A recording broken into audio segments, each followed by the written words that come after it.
Բարև ձեզ, այսօր մենք իրականացնելու ենք կրակը ջրի տակ փորձը։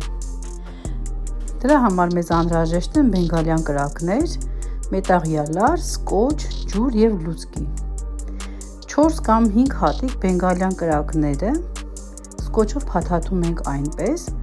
որ ծայրից բաց մնա 1.5-ից 2 սմ և պոչի մասում էլ մի 4 սմ բաց մնա, որից հետո այն կապում ենք մետաղյա լարով։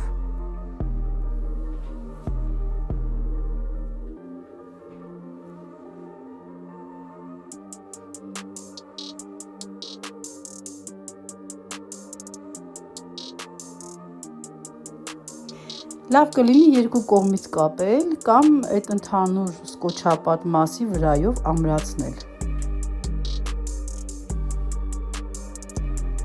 Վառում ենք լուցկին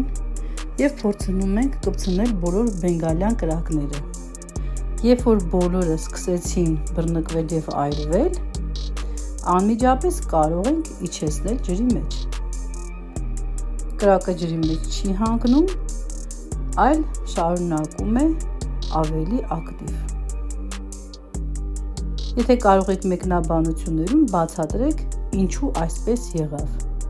Ձեզ հետ է քիմիաուսուցչուհի Կարինե Գևորգյանը։